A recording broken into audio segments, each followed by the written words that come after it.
In real estate, ownership used to be simple. You bought a building, collected rent, paid the note, and over time you owned something tangible, brick, dirt, and time. But somewhere between spreadsheets and syndications, ownership changed.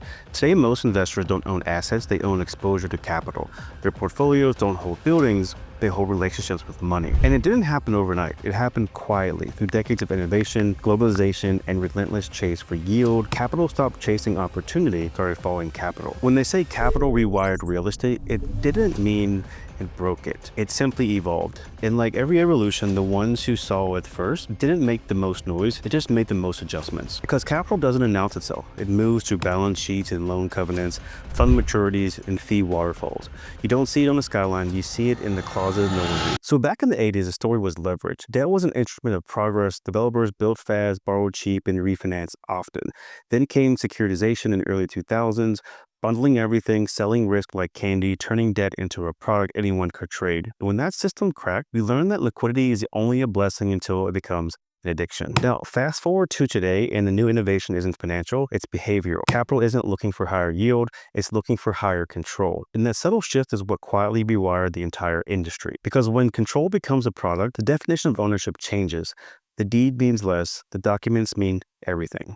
Control now lives in preferred equity positions, in debt terms, and exit triggers buried 3 pages deep in a joint venture agreement. And the average investor still thinks in price per door. Capital thinks in optionality per dollar. When you operate at that level, you don't buy properties, you buy decisions. You buy the right to be the last one standing when the cycle turns. And it's easy to think that this is new, but it's not. Every era of real estate had its own kind of power transfer. It just used to move slower. It used to take decades for liquidity to shift from one class of investor to another. Now it happens between rate meetings. So look around. Debt costs doubled in 24 months. Cap rates widened 100 basis points in a year, yet transaction volume didn't collapse completely. Why? Because the smart money already repositioned. Capital never leaves the market, it just relocates. And lately, it's been migrating from risk to precision. From large urban trophy assets to smaller, operationally clean multifamily. From national syndicators chasing scale to family offices building efficiency. From leverage to liquidity. From speculation to control. It's a quiet migration, but it's reshaping the map beneath everyone's feet. You can see it in Virginia right now. Private capital, regional operators, long-term debt structures, none of them are waiting for the Fed signal to pivot. They're already buying patience while everyone else is trying to buy time. And let's be clear, patience and time are not the same thing. See, time costs interest.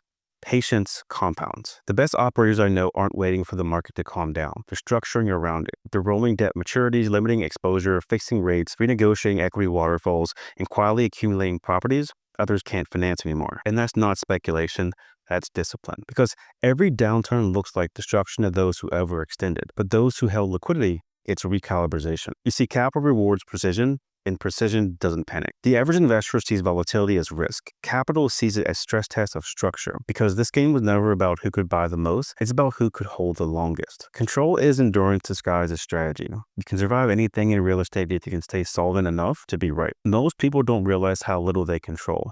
They own property, but they don't own liquidity. They own equity, but not the exit. They call themselves owners, but their lenders decide when they sleep at night. And that's not ownership, that's management. The true owners in this cycle are the ones who engineered flexibility. They didn't chase IRR, they chased control over timing, over terms, over when, not if they act. Because capital figured this out. That's why institutional players focus on structure, not scale. They'd rather own the debt stack than the building itself, because the debt holder chooses when the music stops. Everyone else is still dancing. We've mistaken growth for strength, but growth without control is just leverage in disguise. The last 3 years made a lot of people rich on paper. Cheap deadhead mediocre decisions. Now that the tide's out, you can see who's swimming in projection instead of principles. You can feel the difference walking into a deal today. Underwriting used to start with rent growth, end with exit price. Now it starts with lender conversations and ends with liquidity coverage ratios. The language of real estate has changed. We used to talk about returns, and now we talk about risk tolerance, covenants, extensions, and cash preservation. And that's not pessimism. That's evolution. Because capital adapts faster than people do. Always has, always will. Because the game isn't broken, it's just more sophisticated. The one who lose are those still trying to play the last decade's rules. You don't win by predicting cycles, you win by aligning with them. That means knowing when to expand and when to fortify, when to buy and when to hold, when to let a deal go because control costs too much. And smart capital has already made the pivot.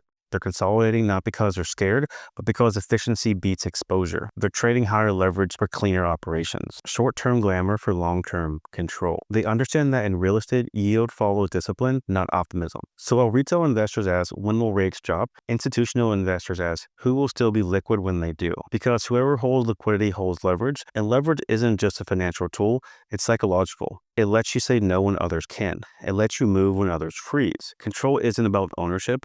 It's about timing your endurance better than anyone else's. Think of it like this. In wine, aging isn't about doing nothing. It's about letting chemistry do its work quietly under controlled pressure until it's worth more than the sum of its parts. Real estate's the same. Patience compounds when conditions look worst. Every correction cleans the system. Every contradiction reveals a prepared. Every investor who learned from the last cycle earns this one. And if you look closely, you can already see the next rhythm forming. Cap rates are stabilizing, equity spreads are widening, construction is slowing just as demand for affordability rises. The next opportunity won't come from timing luck. It'll come from operational intelligence. Knowing which markets are quietly undervalued, which owners are fatigued, which lenders are overexposed. That's where real money is made between cycles, not at their peaks. And the media will call it a downturn, but capital calls it a reset.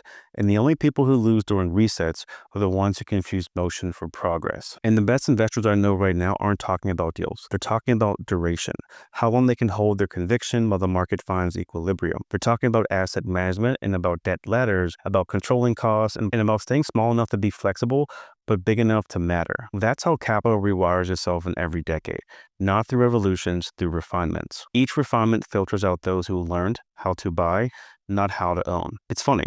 We romanticize ownership. We treat it like it's a final form of wealth, but real ownership is just stewardship measured over time. You don't really need to own a building. You borrow it from the next cycle. You paid for how well you manage the years in between. That's what this moment is, a test of who truly understands time. So when people ask, is now a good time to buy? I tell them, it depends on whether you're buying a property or buying control. Because in the end, those are two different investments. Real estate doesn't reward the emotional.